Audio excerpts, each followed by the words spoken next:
Perkenalkan, kami dari kelompok 8 dengan saya Ahmad Umar Said dengan NIM 2112401180. Dengan saya Rizky Dwi Prasetyo dengan NIM 211240011135. Dengan saya Anandito Rizky Akbar Kusuma, NIM 211240001113. Akan mempresentasikan tugas akhir kami mata kuliah teori dan automata dengan kasus atau dengan studi kasus kita yang berjudul penyewaan tanah.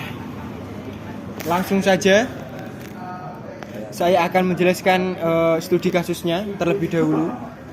Di sini studi kasusnya ada beberapa situasi, diantaranya yaitu di Jepara banyak pemilik tanah yang ingin menyewakan tanah mereka kepada pihak lain seperti petani dan pengusaha. Namun seringkali muncul masalah seperti konflik jadwal sewa, penagihan pembayaran sewa yang terlambat atau ketidakjelasan dalam perjanjian sewa.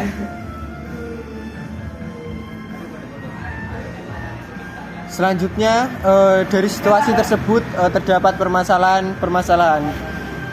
Yang pertama ada kesulitan dalam mengelola jadwal penyewaan tanah. Yang kedua kesulitan dalam memantau pembayaran sewa yang tepat waktu. Ketidakjelasan dalam dokumen perjanjian sewa dan kemungkinan konflik antara penyewa dan pemilik tanah. Kami memberikan solusi untuk membuatkan atau menerapkan Fitnet State Automata untuk mengelola proses sewa tanah dengan lebih efisien. FSA atau Fitnet State Automata juga disebut dengan model matematika yang dapat digunakan untuk menggambarkan berbagai keadaan atau situasi dalam siklus sewa tanah. Selanjutnya proses atau alur sistemnya akan dijelaskan Mas Rizky. Waktu dan tempat silakan.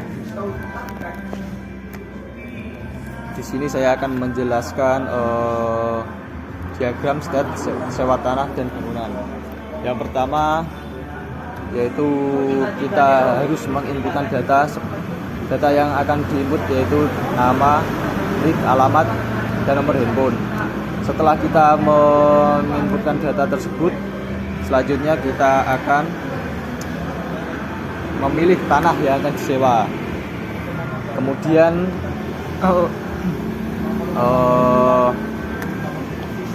selanjutnya kita akan memilih sistem persewaan yaitu terdapat di Q5, Q6, Q7, dan Q8. Q5 balik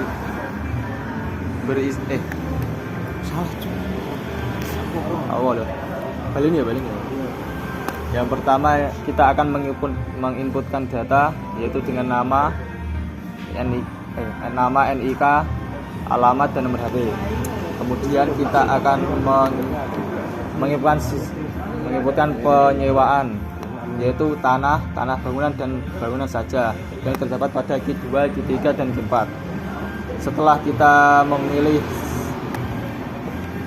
tanah yang akan disewa, kita harus memilih durasi persewaan.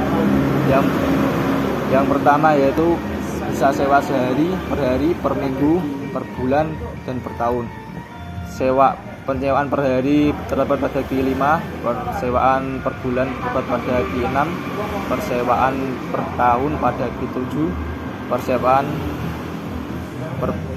per tahun pada Q8. Setelah kita menyelesaikan proses tersebut, kita akan selesai proses negosiasi dan booking. Selanjutnya akan dilakukan oleh Anandito Kusuma. Oke, di sini saya akan menjelaskan sistem yang kami rancang menggunakan Python. Nah, di sini saya akan coba untuk menjalankan